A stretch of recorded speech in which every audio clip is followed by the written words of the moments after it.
আপনারাও আমার সঙ্গে তেলাওয়াত করুন, যাতে করে আল্লাহ রাব্বুল আলামিন এই পবিত্র কোরআনের নূর আমাদের সকলের সিনার মধ্যে প্রথিত করে দেন। সকলে পড়ি আউযু বিল্লাহি মিনাশ শাইতানির রাজীম।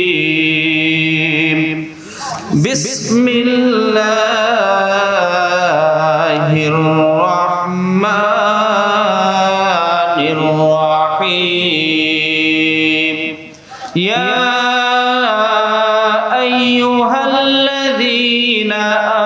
আমানুত্তাকুল্লাহা ওয়া কুনু মা'আস সাদিকিন। সাদাকাল্লাহুল আযীম ওয়া সাদাকা রাসূলুহুন নাবিয়্যুল কারীম ওয়া নাহনু আলা যালিকা মিনাশ শাহিদিন ওয়াশ শাকিরিন ওয়াল হামদুলিল্লাহি রাব্বিল আলামিন। আল্লাহ রাব্বুল আলামিন পবিত্র কুরআনুল কারীমের মধ্যে ঘোষণা করতেছেন, ইয়া আইয়ুহাল্লাযীনা আমানু, ওহে তোমরা যারা ঈমান এনেছো। কি করেছো?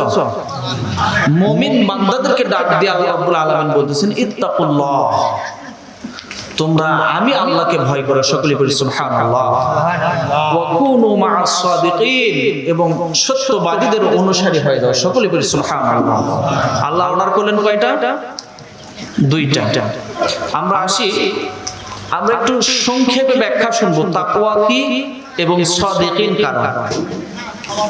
আল্লাহ রাব্বুল আলামিন আরবিতে ভয় শব্দটা ব্যবহার করার জন্য তিনটা পরিভাষা ব্যবহার করেছেন ভয়ের জন্য। কয়টা?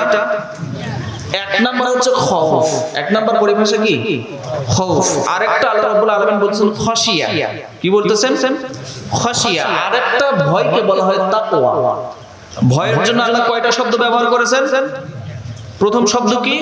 খৌফ। দ্বিতীয় শব্দ কি? খাশিয়া। তৃতীয় শব্দ তাকওয়া। এই তিনটা শব্দের অর্থই হচ্ছে ভয়, কিন্তু এই তিনটার মধ্যে একটু পারিভাষিক পার্থক্য আছে। খৌফ এবং খাশিয়া বলা হয় একজন মানুষের পৃথিবী, এই দুনিয়াতে যত প্রকারের ভয় আছে, পৃথিবীতে যত প্রকারের ভয় আছে, এই ভয়টাকে বোঝানোর জন্য ব্যবহার করা হয় খৌফ এবং খাশিয়া। যেমন পশু পাখির ভয়, হিংস্র জন্তু জানোয়ারের ভয়, মানুষের ভয়, প্রশাসনের ভয়, সমাজের নেতার ভয়, আছে না নাই?